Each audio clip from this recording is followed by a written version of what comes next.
Hallelujah. Hallelujah का अर्थ है प्रभु तेरी स्तुति हो। हम चाहते हैं कि परमेश्वर की स्तुति निरंतर होती रहे। और हम यहाँ पे आपको सिर्फ और सिर्फ हम यहाँ पे सत्य के बारे में सीखेंगे, सत्य के बारे में सुनेंगे, सत्य के बारे में समझेंगे। और अगर हमारी इच्छा है तो सत्य के साथ हमारा मुठभेड़ भी होगा। लेकिन मतलब क्या अगर हम हमारे जीवन में उसको अमल न कर पाए? इसीलिए एक चाहत रखो कि प्रभु मुझे वो सामर्थ्य भी दे कि खाली मैं सुनूं नहीं, मैं अमल भी करूं। एक बार एक भैया मेरे पास आए, मेरे को बोले कि यार गिरीश भाई बहुत प्रॉब्लम हो गया है। मैंने बोला क्या हुआ? बोला हेडेक उतर ही नहीं रहा है। मैंने बोला दवाई? बोला हाँ भैया मेरे को पता है, हेडेक की दवाई मेरे घर पे पड़ी है, कल रात को मेरे को हो भी रहा था। मैंने जाके उस हेडेक के दवाई के ऊपर जाके देखा भी, उसके ऊपर लिखा भी था कि ये इसके अंदर बातें हैं, अगर मैं इसको लूंगा तो मेरा हेडेक उतर जाएगा। भैया मेरा हेडेक नहीं उतर रहा है। मैंने बोला लिया? बोला दवाई लिया नहीं है पर हेडेक नहीं जा रहा है। तो आपका जवाब क्या होगा? आप मेरी जगह होते तो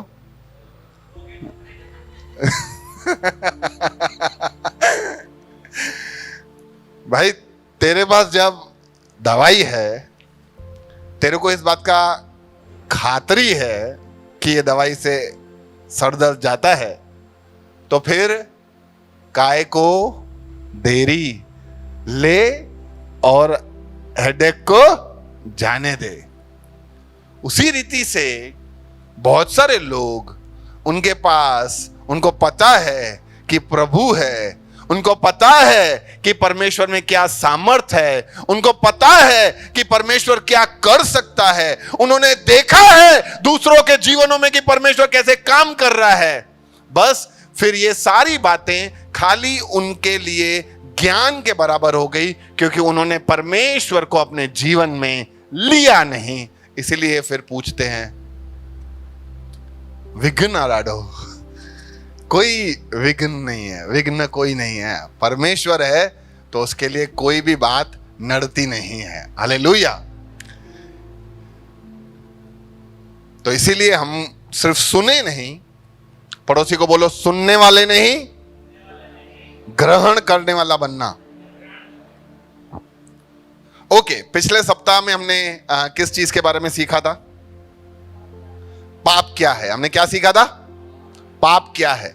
और उसमें आपने ने 3 बातें सीखी थी कि जो कुछ भी हम ईश्वर के खिलाफ करते हैं वो पाप है, जो कुछ भी हमें पता है कि ये सही है और उसको नहीं करते हैं वो भी पाप है, और जब हम निशाना चूक जाते हैं, मतलब निशाना क्या है? परमेश्वर का वचन, परमेश्वर के आदेश जब हम वो मानना चूक जाते हैं तो ये सब क्या हो जाता है? पाप है। फिर हमने देखा कि पाप हम 3 प्रकार से करते हैं। एक शरीर से पाप करते हैं, एक कोई देख नहीं रहा हो तो भी हमने वो देखा कि वो पाप है, और तीसरा हमने देखा कि जो हम हमारे मन में पाप करते हैं, जो सिर्फ हमें ही पता है, हमारे मन के अंदर है वो भी, लेकिन परमेश्वर को सब कुछ पता है, वो पाप है। फिर हमने ये भी देखा कि कुछ ऐसी बातें हैं जो दुनिया नहीं समझती कि वो पाप है, लेकिन वो पाप है। जैसे अच्छे काम के लिए गलत काम करना, भूखे लोगों को तुम्हें खाना खिलाना, इसलिए तुम कहीं से चोरी करके आए और उनको खाना खिला रहे हो तो तुम बड़ा गर्व महसूस करते हो, वाह अच्छा काम करके आया हूं, भूखों को खाना खिलाया हूं, आशीष मिलेगी, सुठा कर्म थींदा। भाई पाप करते हो तुम, पाप। दूसरा, आंख के बदले आंख, उसने मेरे साथ किया, मैंने उसके साथ किया, खेल खत्म, हिसाब बराबर, इसमें क्या गलत है? ये भी पाप है। क्योंकि एक गाल पे अगर थप्पड़ पड़े तो फिर सामने एक गाल पे मार देने का, ये किसने सिखाया? संसार ने। लेकिन एक गाल पे थप्पड़ पड़े और दूसरा गाल फेर देने का, वो किसने सिखाया? गांधी जी ने। खुशी के लिए गांधी जी ने सिखाया है। हाँ, बात सही है। हमारे भारत में शायद गांधी जी ने बताया होगा और इसीलिए गांधी जी के नाम पे फेमस हो गया है। लेकिन गांधी जी को किसने सिखाया? यीशु ने। ठीक है, गांधी जी को यीशु ने सिखाया कि कोई एक गाल पे थप्पड़ मारे तो दूसरा गाल फेर देने का, ये यीशु ने पहले बोला था। इसीलिए वही चीज को हम लेके आगे बढ़े। फिर तीसरा, सोचना बुरा नहीं है, करना बुरा है।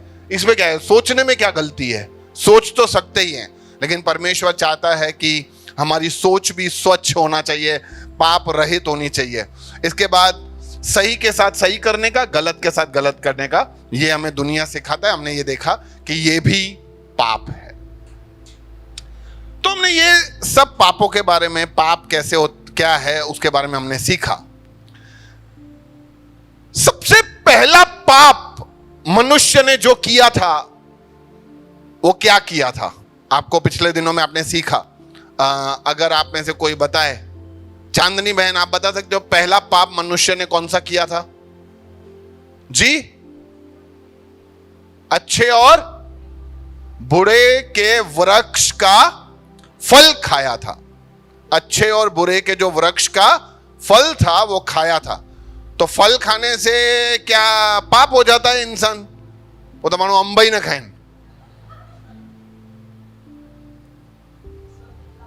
हाँ, ईश्वर की आज्ञा नहीं मानी थी ना। ईश्वर ने बोला था ये मत करना, तो फल का खाना पाप नहीं है। ईश्वर की आज्ञा का उल्लंघन करना वो पाप है। क्या आदम और हवा जब ये फल खाया तो क्या वो खाना चाहते थे? हिमांशु, नहीं। तो किसने उनको बहकाया खाने के लिए? शैतान ने। शैतान किस रूप में आया था? सर्प, सांप के रूप में आया और उनको बहकाया। तो कुछ लोगों के मन में तब से घंटी बज रहा है, भैया ये शैतान कौन है? आज भी लोगों के दिलों में इस शैतान को लेकर बहुत सारे उनके सवाल हैं। आज भी लोग पूछते हैं कि भैया ये भूत प्रेत, ये आत्माएं, ये जादू टोना, काला जादू, लगत लगियस, ये सब क्या होता है? क्या सच में ऐसा कोई ताकत है जो हमारे खिलाफ काम करता है? तो मेरा उत्तर है, क्या है? हां। देखो, पहले बात तो हमें एक बात हमको ये महसूस करनी चाहिए और ये हमारे अंदर जहन में उतारनी चाहिए, हमें ये समझ में रखनी चाहिए कि सिर्फ ये जो भौतिक जगत है खाली ये ही जगत नहीं है। यानी जो हमें दिख रहा है खाली ये ही संसार नहीं है, एक आत्मिक जगत भी है। आत्मिक जगत कहां है? स्वर्ग में है, आकाश में है। आत्मिक जगत कहां है? हाँ, पृथ्वी पर भी है। ओके, और सब जगह है, सब जगह है आत्मिक जगत। आत्मिक जगत ही सब जगह पे है, ये जगत सब जगह नहीं है। क्योंकि प्रभु का वचन कहता है कि जो लोग मुझे थाम कर चलते हैं, हमारे साथ उसके रक्षक हमारे साथ रहते हैं। तो मुझे पता है, मैं पहले भी बता चुका हूं, फिर बता कि जब मैं यहां पे खड़ा रह के प्रचार कर रहा हूं तो 2-3 स्वर्गदूत आजू बाजू में मेरे सुरक्षा के लिए तैनात है। थैंक यू, इनको नहीं, प्रभु को, क्योंकि प्रभु ने तैनात किए हैं।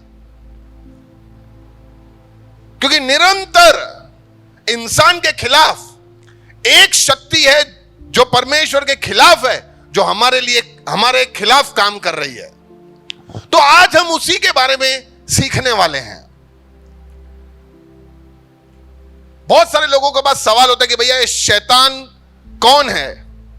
शैतान के बारे में वाकई ऐसा कोई है तो कैसा है, क्यों है, कहां से आया, हम लोग सब इतनी गड़बड़ क्यों करते हैं, तो उन सब का बारे में आज हम सीखेंगे। आज हम शैतान और उसकी सेना के बारे में सीखेंगे।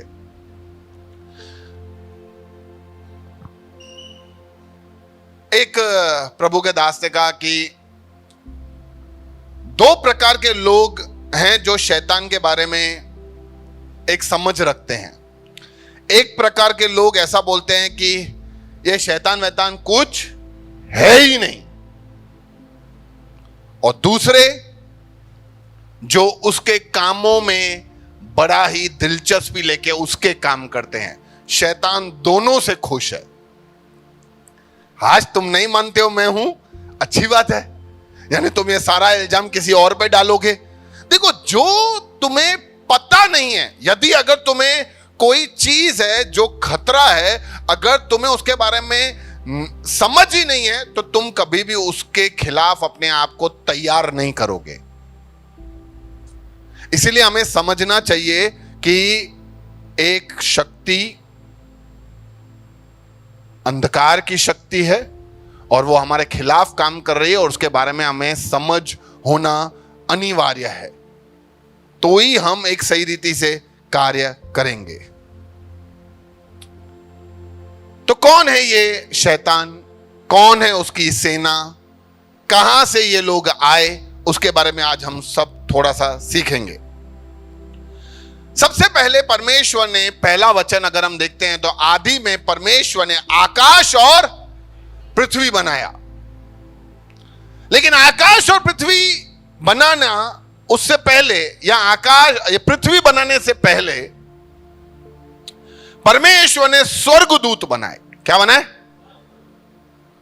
बाइबल ऐसा सिखाता है कि पृथ्वी की नींव बने उससे पहले वहां पे स्वर्गदूत थे जो परमेश्वर के इन कार्यों को देखकर खुश हो रहे थे। मतलब स्वर्गदूतों की रचना कहीं ना कहीं पृथ्वी की रचना से पहले की गई है। तो परमेश्वर ने अनेकों स्वर्गदूत बनाए। अब लोगों के मन में यह सवाल आता है कि यार भैया, स्वर्गदूत क्यों बनाए हैं, और ये स्वर्गदूत क्या होता है? देखो, स्वर्गदूत आत्मिक लोग हैं। क्या हैं? जैसे इंसान भी पहले आत्मिक था, स्वर्गदूत आत्मिक हैं। पर इंसान और स्वर्गदूत में फर्क है। इंसान परमेश्वर के सदृश्य में और स्वरूप में बनाया गया है। ये स्वर्गदूत परमेश्वर के सदृश्य और स्वरूप में नहीं बनाए गए हैं। लेकिन दोनों के पास, जैसे इंसान के पास स्व इच्छा है, अपने इच्छा से काम कर सकता है, वैसे ही परमेश्वर ने स्वर्गदूतों को भी स्व इच्छा दिया है। स्वर्गदूत के पास दिमाग है, समझ है, उनके पास भी ताकत है, सामर्थ्य है। वो उनके पास हमारे जैसा शरीर नहीं है, इसलिए वो सब आत्मिक प्राणी हैं। स्वर्गदूत बहुत ही ताकतवर होते हैं, लेकिन एक बात है कि वो लोग भी, ये स्वर्गदूत भी बनाए गए हैं। बनाए गए हैं मतलब वो भी रचे गए हैं, मतलब वो भी सृष्टि हैं। और उनको बनाया किसने? यानी सृष्टिकर्ता से ये तो सब लोग नीचे हैं। तो ये स्वर्गदूत परमेश्वर ने बनाए, और स्वर्गदूत के अलग अलग काम हम देखते हैं। अगर पूरा बाइबल हम देखें तो स्वर्गदूतों के बहुत सारे काम हम देख पाते हैं। स्वर्गदूत के अलग अलग काम है, अलग अलग कामों के लिए उनको बनाया गया था। एक तो वो निरंतर परमेश्वर की आराधना स्तुति करते रहते हैं, इसीलिए हम देखते हैं कि स्वर्गदूत एक काम तो वो करते हैं।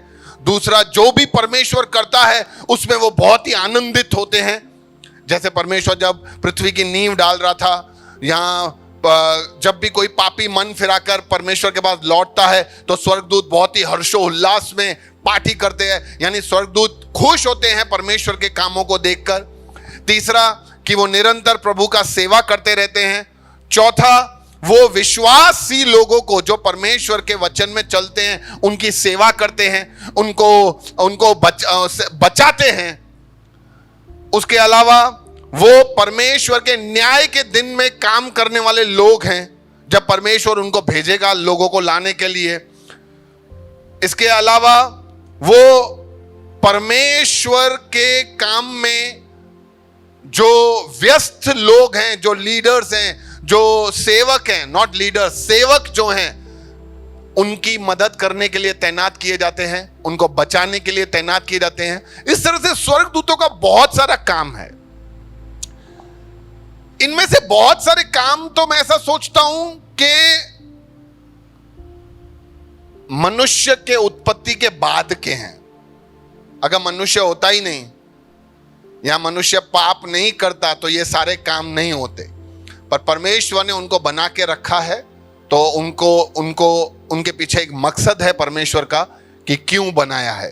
तो इन स्वर्गदूतों का सबका रचना किया गया था अलग अलग काम करने के लिए। इन स्वर्गदूतों में, स्वर्गदूत भी खाली एक सिंपल स्वर्गदूत नहीं होते। हमारे यहां लोग हैं, इंसान है हमारे यहां, क्या सब इंसानों का ओहदा एक जैसा है? ठीक है, कोई पुलिस वाले ले लो तो कोई हवलदार है, कोई पुलिस इंस्पेक्टर है, कोई सब इंस्पेक्टर है, कोई डीएसपी है, कोई एसपी है, ऐसे बड़े बड़े ओहदे हैं। वैसे ही परमेश्वर ने जब स्वर्गदूतों को बनाया तो उनमें कुछ खास स्वर्गदूत थे जिनको एक विशेष और प्रधान काम सौंपे थे। वो थे प्रधान स्वर्गदूत। उसमें से उरियल था, माइकल था, रेफेल था, गैब्रियल था। माइकल और गैब्रियल का ही नाम सिर्फ बाइबल में लिखा हुआ है, बाकी दो के नाम नहीं है। तो ये पिक्चर मुझे गूगल से मिला, इसलिए मैंने लगा दिया आपको समझाने के लिए। पर ऐसे कुछ प्रधान स्वर्गदूत जो बाकी स्वर्गदूतों से ऊंचे थे, ऐसे परमेश्वर ने ऐसे भी स्वर्गदूत बनाए थे। अब ये स्वर्गदूतों के स्पेशल काम होते हैं, ठीक है, सब लोगों के सेम काम थोड़ी होते हैं। हवलदार जो करता है वही डीएसपी थोड़ी करता है, ठीक है। तो हर एक के अलग अलग काम होते हैं। इन सारे प्रधान स्वर्गदूतों में एक और प्रधान स्वर्गदूत था जिसका नाम था लूसीफर। क्या नाम था? पता नहीं ऐसा दिखता था कि नहीं, ये तो मेरे को फोटो मिला तो मैंने लगा दिया, पर मैं समझता हूं कि ये फोटो उस लूसीफर के सामने कुछ भी नहीं है। वो इतना जबरदस्त बनाया गया था। ऐसा सुनने में, ऐसा कहने में आता है कि सारे स्वर्गदूतों में और सारे प्रधान स्वर्गदूतों में भी सबसे बड़ा स्वर्गदूत ओहदे में लूसीफर था। उसकी विशेषताएं अगर हम सुने, उसके बारे में अगर हम सुने, तो हम अचंभित रह जाएं कि क्या बनाया गया था। वचन कहता है कि लूसीफर के बारे में कहता है कि तू बुद्धि से भरपूर और सर्वांग सुंदर था। वो कैसा था? बहुत ही सुंदर। मतलब तुम देखो यार क्या जबरदस्त है यार ये तो। और बुद्धि से भरपूर, पूरा बुद्धि से वो एकदम भरा हुआ था। वो परमेश्वर की अदन नामक बारी में था। उसके पास आभूषण, माणिक, पद्रयाग, हीरा, फिरोजा, सुलेमानी, यशब, नीलमणि, मरकद, लाल, ये सब भांति भांति के मणि और सोने के पहरावे थे।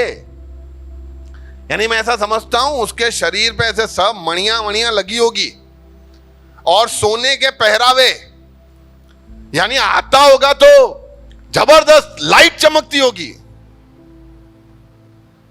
वो अमिताभ बच्चन आया था ना सारा जमाना में, उससे भी वो तो ऐसा नकली था नहीं, एकदम मस्त लाइट वाला, एकदम चमकदार, इतनी सारे यानी उसके आभूषण और सब उसके अंदर थे।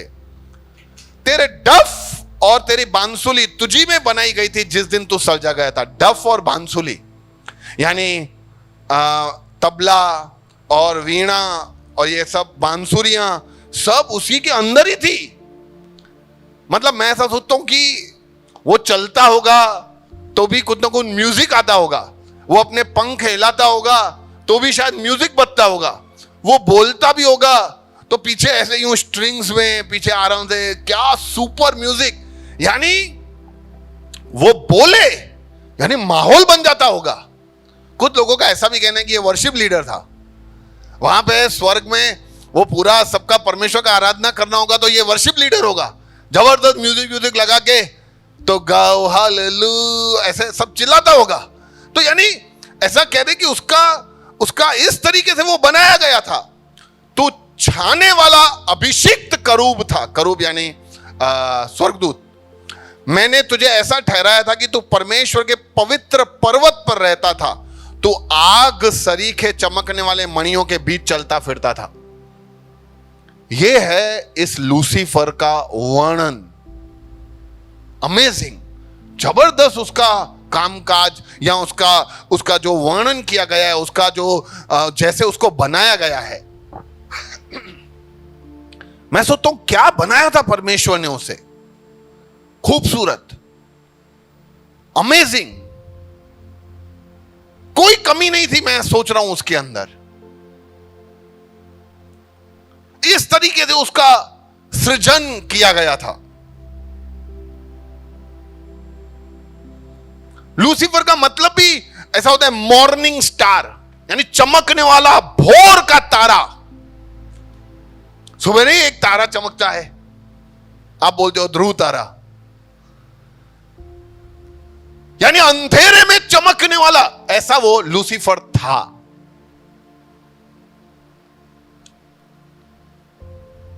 लेकिन जब भी परमेश्वर हमें प्रदान करता है ऐसी बहुत सारी बातें जो बहुत सारे संसार में लोगों के पास नहीं हो, तो फिर हमारी जिम्मेदारी बढ़ जाती है। स्पाइडरमैन मूवी में एक बहुत बड़ा डायलॉग है जो हर बार बोला जाता है, किसी को पता है? स्पाइडरमैन मूवी में एक डायलॉग बोलते हैं बार बार, कौन सा? With great power comes great responsibility.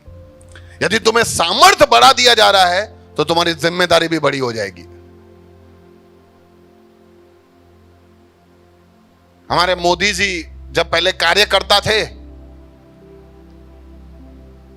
तो वो ऐसा बोल सकते हैं मैं प्रधानमंत्री तो बन जाऊंगा लेकिन मैं कार्यकर्ता जैसे ही काम करूंगा, मैं ऐसे काम ना भाई। अगर पावर बढ़ रहा है तो तुम्हारी जिम्मेदारी भी बढ़ जाएगी। With great power comes greater responsibility. इसीलिए हम सबको भी अगर परमेश्वर ने कुछ ऐसा सामर्थ्य देके रखा है, अगर आप में से परमेश्वर ने किसी को सामर्थ्य देके रखा है कि तुम प्रचार कर सकते हो, अगर परमेश्वर ने आपको कोई सामर्थ्य देके रखा है कि तुम प्रार्थना करते हो तो लोगों का चंगाई हो जाता है, या तुम किसी के साथ बात करते हो तो उसको तसल्ली फील होता है, तो याद रखना यह परमेश्वर का सामर्थ्य है, तो तुम्हारा जिम्मेदारी बड़ा हो गया है। लेकिन अक्सर लोग ऐसा बड़ा बड़ा सामर्थ्य पाकर ठोकर खा जाते हैं। इस संसार में बहुत सारे लोग सामर्थ्य पाते हैं प्रभु से और फिर ठोकर खा जाते हैं, घमंड आ जाता है। और ऐसा ही ये लूसीफर के साथ हुआ। लूसीफर अपने मन में ऐसा विचारने लगा, देखो कहां विचार रहा है, देखो क्या विचार रहा है। तू तो मन में कहता था मैं स्वर्ग पर चढ़ूंगा, मैं अपने सिंहासन को ईश्वर के तारागण से अधिक ऊंचा करूंगा, और मैं उत्तर दिशा की छोर पर सभा के पर्वत पर विराजूंगा, मैं मेघों से भी ऊंचे ऊंचे स्थानों के ऊपर चढ़ूंगा, मैं परम प्रधान के तुल्य हो जाऊंगा।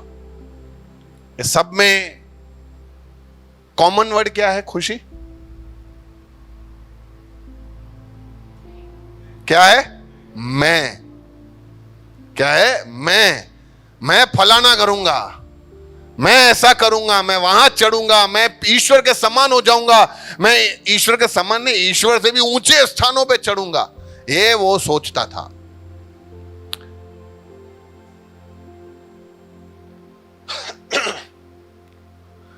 देखो बहुत बार क्या है, जब हमें कोई जिम्मेदारी दिया जाता है ना, और जब हम ऑफिस में भी काम करते हैं, देखो ये प्रैक्टिकल बात है, हम ऑफिस में भी काम करते हैं, सेठ का सारा काम हम करते रहते हैं, और हमें लगता है ये सेठ क्या है, सेठ करता क्या है, सेठ तो सारा दिन खाली घर पे सोया पड़ा है, रात को फोन करता है, भाई सब काम हो गया ना, सब इधर करता कौन है, मैं। तो काम करते करते करते करते करते करते हमारे मन में ये ख्याल क्या आ जाता है, मैं ही सेठ क्यों ना बन जाऊं। बरोबर है ना, वैसे भी सेठ क्या कर रहा है, मैं सेठ क्यों नहीं बन सकता। तो ये भी ऐसा ही सोचता था, लेकिन ये भूल गया कि ये बनाया गया है, ये सृष्टि है, सृष्टि कभी भी सृष्टिकर्ता से ऊपर नहीं हो सकता। और परमेश्वर ने जान लिया कि अरे ऐसा कैसे तू सोचता है, तेरे को क्या बनाया था। सुंदरता के कारण तेरा मन फूल उठा और वैभव के कारण तेरी बुद्धि बिगड़ गई, और मैंने तुझे भूमि पर पटक दिया।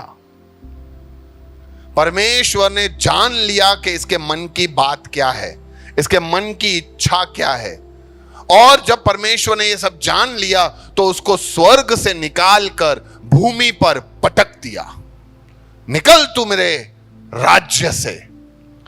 लेकिन यह स्वर्ग दूत में पावर था, इसके अंदर ताकत थी, इसके अंदर सामर्थ था। मैं सोचता हूं कि बहुत ही इंफ्लुएंशियल ये स्वर्गदूत था। इंफ्लुएंशियल को प्रभावशाली व्यक्ति था ये। क्यों ऐसा बोल सकता हूं, क्योंकि जब ये नीचे गिरा, यानी परमेश्वर के खिलाफ इसने बगावत की, और जब परमेश्वर ने उसको नीचे बाहर निकाला, तो वो अपने साथ, वो अकेला नीचे नहीं आया है, वो अपने साथ 1/3 स्वर्गदूत, यानी 90 लाख होते तो 30 लाख, 1/3, 1/3 स्वर्गदूतों को वो नीचे लेकर अपने साथ गिरा, और ये सब लोग मिलकर बने शैतान और उसकी सेना। ये सब उसके बाद से कहलाने लगे शैतान और उसकी सेना।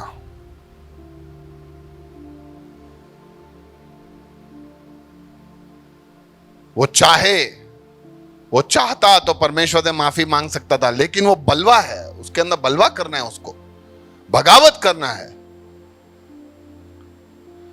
और इस तरह से शैतान का अस्तित्व, पहले जो स्वर्गदूत था उसने चुनाव किया कि मैं ईश्वर के खिलाफ काम करूंगा, और वो फिर शैतान बना। वो अपने हदों को भूल गया और उसने परमेश्वर के खिलाफ काम करना शुरू किया।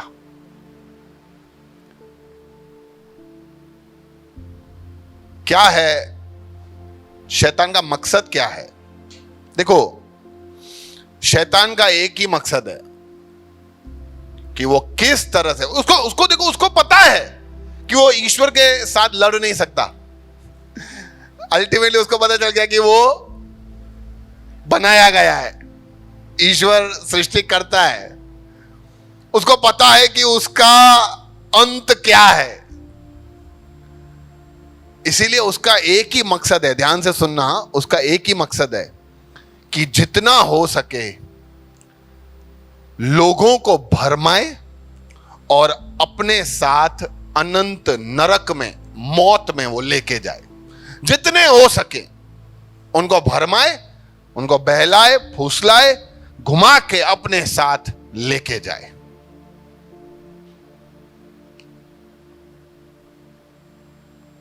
शुरू से ही वो ऐसा करता आ रहा है, और दिन प्रतिदिन उसको पता चलता जा रहा है कि उसका समय निकट आता जा रहा है।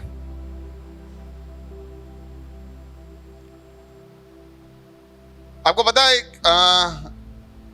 जब अदन की वाटिका में उन्होंने फल खाया तो परमेश्वर ने क्या बोला था कि स्त्री का बीज तेरे पैर को डसेगा और तेरे सर को कुचलेगा।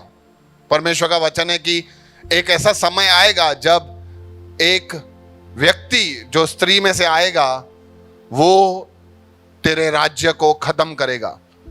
अगर आप इतिहास पढ़ के देखो ना, उस समय से लेके जब तक यीशु आया तब तक न जाने कितने बार ऐसा हुक्म किया गया था कि सारे बच्चों को मार डालो।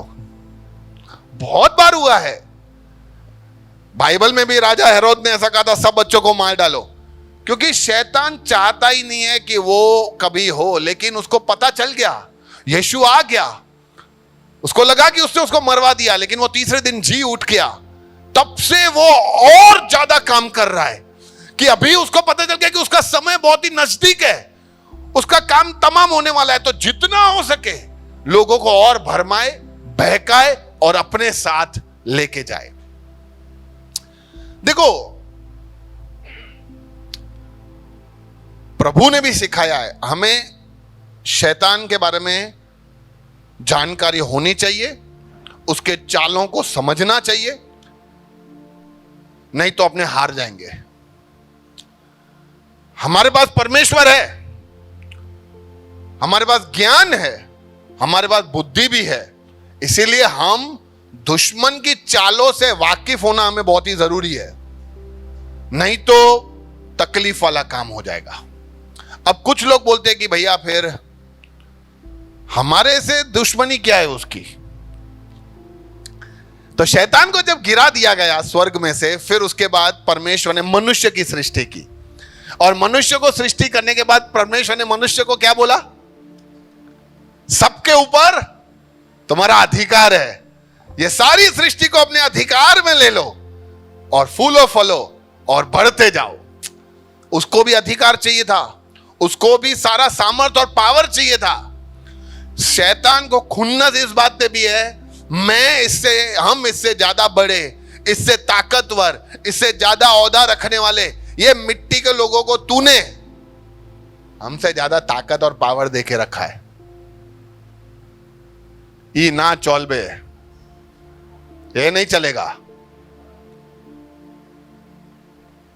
कभी कभी पता है, देखो अपने अपने ऑफिस में काम करते होते हैं, और जब हमें प्रमोशन मिलने वाला हो या हमें कोई ओहदा मिलने वाला हो मैनेजर का, और किसी एक ऐसे व्यक्ति को मैनेजर बना दे जो काम ही नहीं करता है, तो अपने को वो ऊपर बॉस से ज्यादा तो हिन्नके आन मैंने सा काला नुमासीन है, मैं अभी इससे बात ही नहीं करूंगा। ये देखो, ये जो सोच है ना, ये सोच आपको समझना चाहिए। ये सोच हर जगह पे है। परमेश्वर का एक ही काम है कि वो हमें अनंत जिंदगी दे, और शैतान का हमारे लिए एक ही काम है कि वो हमें अनंत मौत में लेके जाए। किधर जाने का है? अनंत। किसी को अनंत मौत में यूं आटा मार के आना है? देखना ही नहीं है। सही बात है, देखना ही नहीं है। शैतान के काम देखो, मैंने बताया ना, शैतान अगर है वो काम क्या करता है, अभी क्या काम कर रहा है शैतान? पहला, वो झूठा है और झूठों का बाप है। झूठा एक नंबर का, वो शुरू से ही झूठ बोलता है। झूठ बोल के उसको भरमाना बहुत उसकी आदत है। हव्वा को क्या बोला था? अरे खा लो, तुम ईश्वर के समान बन जाओगे, तुम नहीं मरोगे। इसी तरह से शैतान भी जब हम परमेश्वर का वचन सुनते हैं, हमारे कानों में झूठ बोलता है, धर्म धर्म दई, ये फांसा छड़ी नहीं, फांसा छड़ी नहीं, और अपने को लगता है सही बात है, उठ के चला जाता हूं। इसीलिए यहां पे खड़े रह के मैं एक बात हमेशा बोलता हूं, मेरी बात पे नहीं, तुम खोजो, खोजो तो सही, ढूंढो तो सही,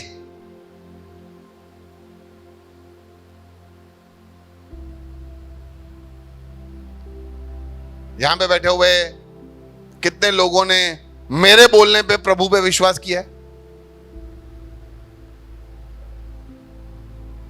मैंने ही नहीं किया है किसी के बोलने पे। मैंने खोजा है, मैंने ढूंढा है, मैंने चखा है और मैंने परखा है, फिर मेरे दिल को तसल्ली हुआ है। इसलिए हमें समझना चाहिए कि वो झूठा है, वो हमें झूठ बोलता है, लेकिन उसका स्टाइल है, उसका स्टाइल है। वो पूरा झूठ नहीं बोलेगा। पूरा झूठ बोलेगा तो वो पकड़ा जाएगा। हम इतने भी थोड़ी पागल है। वो आधा झूठ आधा सच बोलता है, यूं थोड़ा थोड़ा मिला मिला के, ताकि हम हमेशा भटक जाएं। वो हमारे मन को अंधेरा कर देता है। बहुत सारे लोगों से जब मैं बात करता हूं, जब वो रोशनी में आते हैं, वो बोलते हैं भैया पता नहीं मैं इतने सालों तक ऐसे कैसे करता रहा। और मुझे ताज्जुब नहीं होता उनकी इन बातों पे, क्योंकि मैं भी तो इतने सालों तक ऐसा ही करता रहा। मैं भी सोचता हूं कि मैं इतना मूर्ख कैसे था। इतना तो समझ सब में है, लेकिन वो हमारे मन को अंधेरा कर देता है। हमारे मन में वो सच्चाई को आने नहीं देता है। हमारे मन में वो सच्चाई को प्रकट नहीं होने देता है। जब तक परमेश्वर का रोशनी हमारे ऊपर गिरता नहीं है, हमें कुछ भी दिखता नहीं है।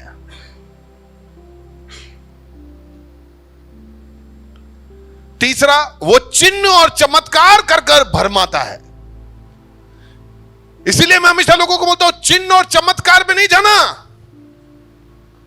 परमेश्वर के चरित्र को देखो।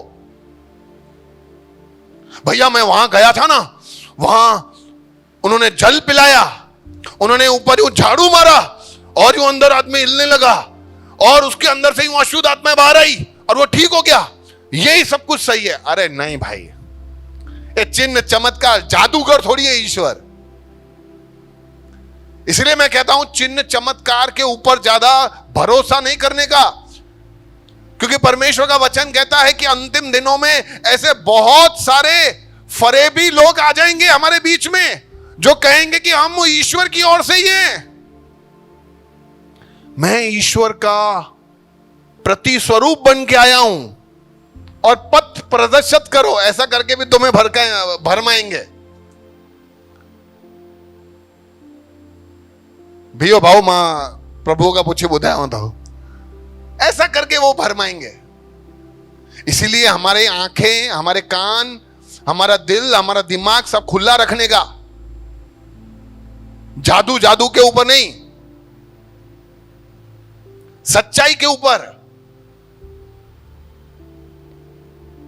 उसका एक तरीका है कि यूं चमत्कार दिखा के कामकाज करने का। भैया उसने उन नारियल में से बहुत सारी चीजें निकाल के दिखाई। अच्छा है, क्या निकाल के दिखाया? चेन, लॉकेट, और कौन सा जादू देखा है तुमने? भैया यूं 4 अलग अलग रिंग थी, एक दूसरे के अंदर डाल दिए अपने आप। आज जाना घर पे, YouTube खोलना, लिखना डायनामो मैजिक। भाई डायनामो ही है ना, डायनामो मैजिक, और वहां पे उसको चालू करना, और उसके बहुत सारे वीडियोस है। आपका दिमाग सुन्न हो जाएगा ये सब देख के कि क्या जादू करता है वो। तो मतलब वो ईश्वर है, वो जादूगर है। जादूगर बराबर ईश्वर, दोनों में रह रहा आता है, मतलब सेम है, ऐसा नहीं है।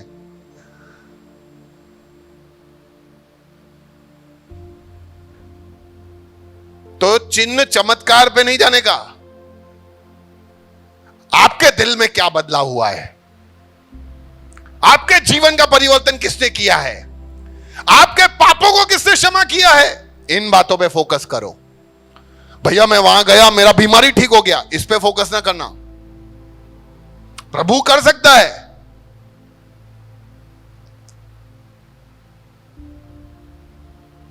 भैया मेरे को कैंसर था, ठीक हो गया, प्रभु का धन्यवाद अगर प्रभु ने किया है, लेकिन तुम्हारा भरोसा इस बीमारी के चंगाई के ऊपर नहीं होना चाहिए, तुम्हारा भरोसा परमेश्वर पे होना चाहिए। नहीं तो ये शैतान इस तरीके से भरमा देगा। वो प्रलोभन देकर पाप करता है, वो प्रलोभन देता है। क्या देता है? देखो, परमेश्वर प्रलोभन नहीं देता, परमेश्वर परीक्षा देता है। शैतान परीक्षा नहीं लेता, शैतान प्रलोभन करता है। स्कूल में एग्जाम लेते हैं, लेना चाहिए कि नहीं लेना चाहिए? क्यों?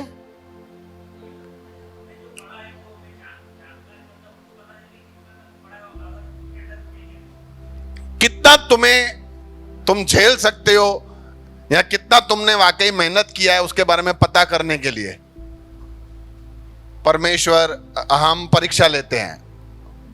और परीक्षा क्यों लिया जाता है? ताकि जो इस परीक्षा में से निकले वो एक नए पड़ाव के ऊपर जाए। कोई भी इसीलिए परीक्षा लेता है कि सबको नीचे गिराने का है। परीक्षा का पर्पस क्या होता है? मकसद ऊंचा उठाने का है। तुम मेहनत करो, पास हो जाओ, ऊपर उठो। अगर नहीं हो पाए तो और मेहनत करो, फिर पास हो, फिर ऊपर उठो। एक सच्चा शिक्षक हमेशा यही चाहेगा कि उसके सारे बच्चे अच्छा पढ़े, पास हो जाएं और ऊपर उठें। परमेश्वर भी हमें अगर कोई परीक्षा में से गुजर के लेके जा रहा है तो उसका मकसद एक ही होता है कि हम और ऊपर उठें।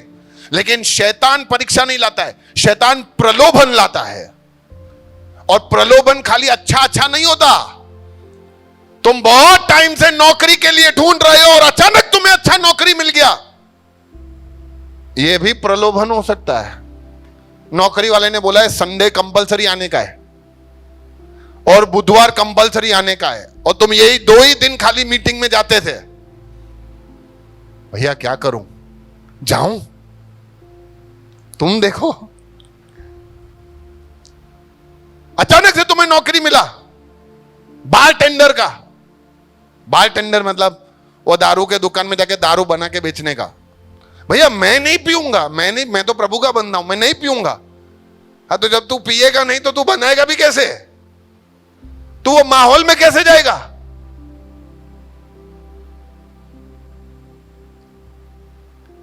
प्रलोभन, प्रलोभन। भैया मेरे अंदर बहुत ताकत है, मैं ऐसे गलत गलत चित्र देखता नहीं हूं। हमें पता भी नहीं चलेगा हम कब अंदर फिसल के चले गए। इसलिए सावधानी बरतना बहुत जरूरी है। YouTube पे लॉक लगा के रखने का कि ऐसा फोटो वोटो आवे ही नहीं। इंस्टाग्राम पे ऐसे कोई आड़े टेढ़े रील आवे तो उसके अंदर ऑप्शन होता है कि ऐसे रील मुझे दोबारा मत दिखाना, ताकि ऐसे आवे ही नहीं। भैया हम लड़का लड़की खाली दोस्त हैं। अच्छा अब भी दोस्त हो, कब दोस्ती कहां आड़ा टेढ़ा दिशा ले लेगा तुम्हें पता नहीं चलेगा। नहीं भैया, हम प्रभु के बच्चे हैं। अरे प्रभु के बच्चे हैं तभी तो समझा रहा हूं।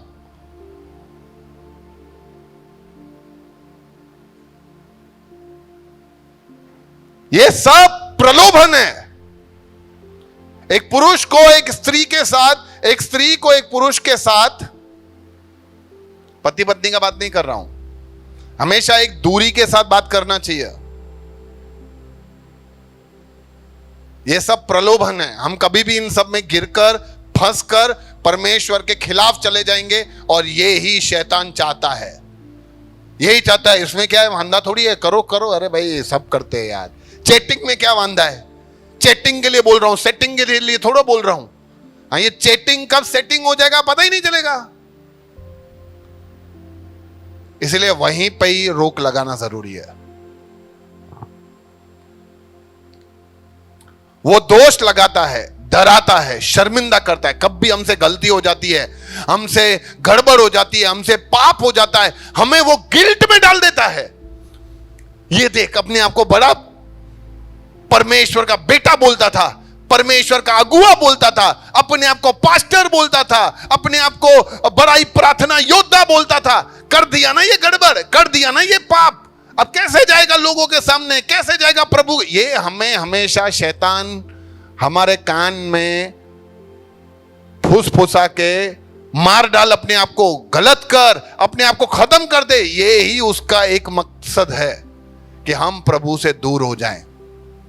लेकिन मैं आपको बताना चाहता हूं कि कितना भी बड़ा संगीन जुर्म या पाप हमसे क्यों ना हो जाए, कर ले नहीं हो जाए, हम उसकी क्षमा परमेश्वर से मांग सकते हैं और वो माफ करेगा,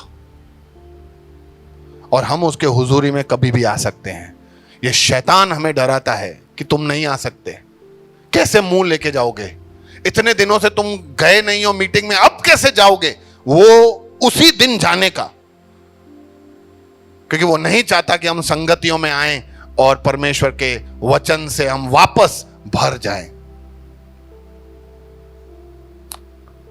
वो परमेश्वर की नकल करता है, वो हमेशा परमेश्वर जैसा नकल करने की कोशिश करके हमें भरमाता है। वैसे हम सबको भी परमेश्वर का ही नकल करना है, परमेश्वर जैसा बनना है, लेकिन हम भरमाते नहीं है, वो नकल करके खुद ईश्वर बन जाता है।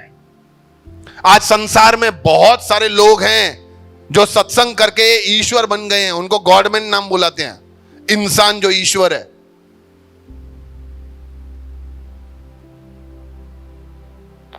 बहुत सारे लोग फिर अलग अलग कांड में पकड़े भी गए हैं, लेकिन ये लोग हैं जो अपने आप को परमेश्वर करके दिखाते हैं। हम ईश्वर हैं, हमारे बिना तुम ईश्वर से नहीं मिल सकते, हम ही ईश्वर के भेजे हुए लोग हैं, व्यक्ति हैं। ये उनकी नकल करते हैं, चिन्ह चमत्कार जादू करके दिखाते हैं, बोलते हैं ऐसा करो तो तुम्हारा कल्याण हो जाएगा। अरे तुम बोलोगे तय करोगे कि ईश्वर तय करेगा? इसलिए समझना ये बातों का जरूरी है कि किस तरह से शैतान भरमाता है। हालेलुया। शैतान के हथियार, आखिरी बात, शैतान बहुत सारे हथियार वापरता है। ये जो दिख रहे हैं आपको, ये वाले नहीं, उसके हथियार बदलते रहते हैं। आज के जमाने में उसके हथियार हैं mobile, social media, Hollywood, Bollywood, हर प्रकार का गंदगी, हर प्रकार का डांस, गाने, 4 बोतल वोडका काम मेरा रोज का, बहुत हो गई अच्छी बात, करने दो गंदी बात। और लोग बड़े मजे से अपने बच्चों को उस पर नचवाते हैं। ये शब्द कब हमारे विचार, और कब ये हमारे विचार हमारे जहन में उतरकर हमसे वो कार्यरत हो जाएंगे, हमें पता ही नहीं चलेगा। आज इन सब हथियारों से हमें सावधान रहना है। हमें ये देखना है कि हम मैक्सिमम हमारा सबसे ज्यादा समय किधर बिता रहे हैं। क्या परमेश्वर की सेवा के लिए, परमेश्वर के बातों के लिए बिता रहे हैं, कि इन सब में बिता रहे हैं। मम्मी बोलती है बेटा ये कप प्लेट जरा उठा के किचन में रख दे, तो उसके लिए हमारे पास टाइम नहीं। अच्छा थोड़े बर्तन और सफाई और ये झाड़ू लगा ले, तो उसके लिए हमारे पास टाइम नहीं। पुरुष लोगों को बाहर जाके सामान लेके आने के लिए टाइम नहीं, औरतों के पास खाना बनाने के लिए, घर के काम करने के लिए टाइम नहीं, लेकिन बाकी सीरियल देखने के लिए, इंस्टाग्राम करने के लिए, सारे बाकी काम करने के लिए सब प्रकार का टाइम है। तो मैं ऐसा नहीं कहता ये सब नहीं करने हैं, लेकिन सावधानी रहने हैं। हम कहां हमारा समय बिता रहे हैं। ये हम इस ऐसे जगत में हैं जहां पे आजू बाजू चारों तरफ प्रलोभन ही है, और हमें उन बीच में रहकर उनसे लड़ना है। इसलिए शैतान के हथियार वो कितने भी इस्तेमाल करे, हमारे पास प्रभु है। पड़ोसी को देखो, बोलो तुम्हारे पास प्रभु है, लेके चलना। हालेलुया। और ये है वो व्यक्ति शैतान जो अपने सारे हथियारों का इस्तेमाल करके, हो सकता है आने वाले दिनों में वो सोशल मीडिया बंद करके नया कुछ चालू करे। बरोबर है ना? तो इसीलिए हमें बहुत ही सतर्क रहने का जरूरत है, और यही है। अच्छा, इसका मतलब यही नहीं है कि हम जो भी गड़बड़ करते हैं, जो भी गुनाह करते हैं, जो भी गंदगियां करते हैं, जो भी पाप करते हैं, सब में शैतान का ही हाथ है ना भाई। शैतान भरमा सकता है, शैतान प्रलोभन ला सकता है। वो तो यीशु के पास भी प्रलोभन लेके आया। यीशु को भी बोला तू मेरे आगे झुक जा। यीशु को भी बोला तू इसको ऐसा पत्थर को रोटी बना। यीशु को भी बोला तू अपने आप को नीचे गिरा। यीशु को भी बोला कि तू क्रूस पे क्यों चढ़ रहा है। वो हमें भी भरमाता है, लेकिन ऐसा प्रलोभन लेके आना गलत नहीं है, प्रलोभन में गिर जाना। अब तुम क्या करोगे? बंद करोगे कि खोल के देखोगे? ये है जहां पे हमें परमेश्वर का वचन चाहिए। तो बहुत बार सारे पापों का गुनाह हम ही तय करते हैं कि मुझे करना है। इसलिए हमें इन बातों के ऊपर ध्यान रखना चाहिए। ओके, जल्दी से कुछ सवाल हैं। पहला, क्या भूत प्रेत आत्मा ये सब सच में होते हैं? होते हैं।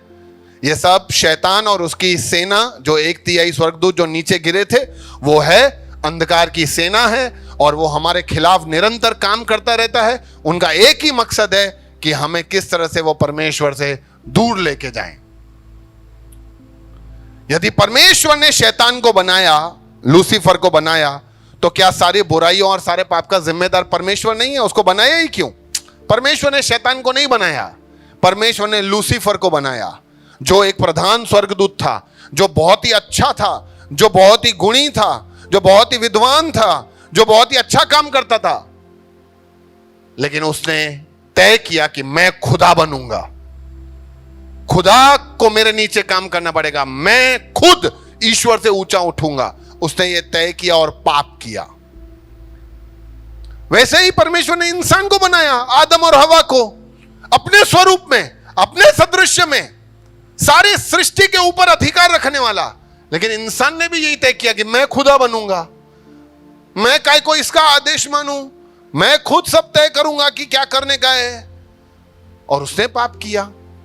तो सारा जिम्मेदारी हमारा है, हमने गड़बड़ किया है, और जिसकी वजह से सारा कामकाज बिगड़ा है।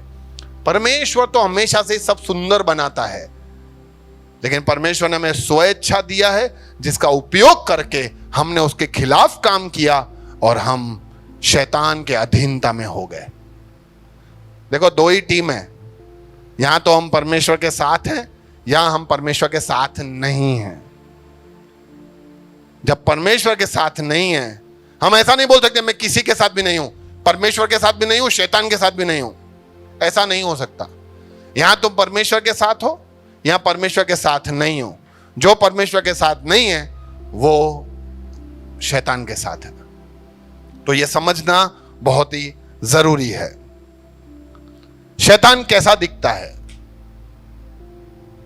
अरे यार, ये बहुत थोड़ा कठिन सवाल है, कैसा दिखता है? क्योंकि लोग ऐसा बोलते हैं कि पिक्चरों में दिखाते हैं तो उस तरीके से दिखता है, भूत दिखता है, काला है, लाल कलर का है, सिंगड़े हैं उसके। कैसा दिखता कैसा है? तो उसके पर हैं, क्या है? अच्छा, इनमें से जो दिख रहा है, इनमें से कैसा भी नहीं दिखता है, क्योंकि मेरे को भी नहीं पता है कैसा दिखता है, मैंने उसे थोड़ी देखा है। लेकिन एक बात समझ जाना कि वो परमेश्वर का नकल करता है। वो स्वर्ग दूत की तरह चमक कर भी आ सकता है और भयानक रूप लेकर भी आ सकता है। एक बात नक्की है कि वो परमेश्वर नहीं है, वो परमेश्वर के खिलाफ है। वो दिखता कैसा है हमें उससे कोई मतलब नहीं है, लेकिन वो है, ये मानना बहुत ही जरूरी है।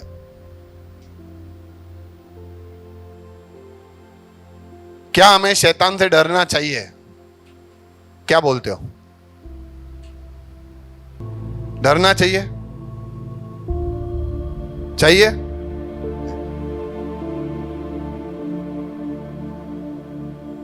जो परमेश्वर के ऊपर भरोसा रखते हैं उनको निसंदेह नहीं डरना चाहिए, क्योंकि उनको विश्वास है कि परमेश्वर उनके साथ है, परमेश्वर उनके संग खड़ा है। लेकिन जो प्रभु पे विश्वास नहीं करते उन्हें डरना आवश्यक है, क्योंकि नहीं तो उनका बचाव कौन करेगा? कौन उनको बचाएगा? आपको पता है कभी कभी आप में कितने लोग शेर के आगे जा सकते हैं? क्योंकि क्या डर है आपको? उसी समय फाड़ देगा हमें। लेकिन शेर को काबू करने वाला एक व्यक्ति होता है, समझो वो भी आपके साथ चल रहा है, तो अब आप जा सकते हैं, क्योंकि आपको पता है कि अगर उसने कुछ भी गड़बड़ किया तो ये है ना, ये इसको कंट्रोल कर लेगा। उसके हाथ में बंदूक है, सब कुछ है, ज्यादा नाटक किया तो उड़ा भी देगा शेर को। हाँ, वैसे ही यदि प्रभु हमारे साथ है, शैतान अपनी पूरी सेना को लेके आ जावे ना, कोई टेंशन नहीं है, प्रभु है। लेकिन नहीं तो शैतान से बचने का उपाय क्या है? याकूब 4:7 ऐसा कहता है कि परमेश्वर के अधीन हो जाओ, परमेश्वर के, और शैतान का सामना करो तो वो तुम्हारे पास से भाग जाएगा, भाग जाएगा, दुम दबा के भाग जाएगा। जैसे चूहा बिल्ली को देख के भाग जाता है ना, टॉम एंड जेरी में, शैतान आपको देख के नहीं भागता, आपके अंदर जो परमेश्वर का हुजूरी और आपके साथ ये जो परमेश्वर ने लोग स्वर्गदूत खड़े करके देखे हैं, उसको पता चल गया कि नहीं कर सकता कुछ, भाग जाएगा। एक ही तरीका है परमेश्वर के अधीन हो जाना। जो परमेश्वर के अधीन हो जाते हैं, शैतान उनके यहां से भाग जाता है। तो ये है पूरा जानकारी कि हमारा लड़ाई किसके साथ है, हम किसके खिलाफ काम कर रहे हैं और हमें किसने किससे बचाया है। अगर आप भी परमेश्वर के अधीन होना चाहते हैं, आप भी अपने जिंदगी में इस पाप को लेके आने वाले, हमें प्रलोभित करने वाले, हमें भरमाने वाले, हमारे ऊपर दोष लगाने वाले शैतान का सामना करना चाहते हैं, तो आप मेरे साथ दुआ कर सकते हैं। आइए अपनी आंखों को बंद करें। प्रभु, मैं धन्यवाद देता हूं कि तूने मेरे दिल को, मन को इस तरीके से खोला और इस सच्चाई को मेरे जीवन में प्रकट किया। और प्रभु, मैं जान गया हूं कि मेरे खिलाफ कौन है और मेरे संग कौन है। मैं इस शैतान का अपने बल पे, अपने बुद्धि से, अपनी योजनाओं से सामना नहीं कर सकता। न मुझ में वो ताकत है, न मुझ में वो गुण है। लेकिन प्रभु, जैसे हमने पढ़ा और सीखा, यदि मैं तेरे अधीन हो जाऊं तो मैं उसका सामना कर सकता हूं और वो मेरे सामने से भाग जाएगा। तो प्रभु, मैं तेरे अधीन होना चाहता हूं ताकि मैं शैतान को, उसके योजनाओं को, उसके प्रलोभनों को, उसके कामों को समझ सकूं और उसके साथ प्रभु मैं बच सकूं और तेरे अधीनता में और पवित्रता ही में चल सकूं। प्रभु, मुझे तेरा सामर्थ का जरूरत है। आज मैं तेरे अधीनता में आ रहा हूं, मुझे तेरे अधीनता में चलाना। और यदि शैतान ने कोई भी दोष, कोई भी चाल, कोई भी योजना, कोई भी प्रभु उसने मेरे ऊपर कार्य करके रखा है, तो तेरे पवित्र नाम से, यीशु के नाम से वो सब बंधन टूट जाएं और प्रभु मैं तेरे हिसाब से जीने पाऊं। धन्यवाद ये मेरे जीवन में काम करने के लिए। और मुझे आजाद करने के लिए। सारी प्रार्थना को मेरे बनाने वाले खुदा और शैतान को हराने वाले और मृत्यु के ऊपर जय पाने वाले यीशु के नाम से मांगता हूं, आमीन। प्रभु, इन सबको तेरे हाथ में सौंपता हूं। इनके दिलों को तू जानता है। तूने देखा कि वो किस तरीके से प्रार्थना कर रहे थे। जैसा इन्होंने प्रार्थना किया वैसा इनके जीवन में हो जाए। इनके जीवन में तेरे छुटकारे को मैं यीशु के नाम से बोलता हूं। प्रभु, ये तेरी महिमा में चले और शैतान का सामना करते रहें और उस अनंत राज्य में प्रवेश करें। धन्यवाद के साथ प्रार्थना यीशु के नाम से मांगता हूं, आमीन। प्रभु आप सबको बहुत आशीष दे।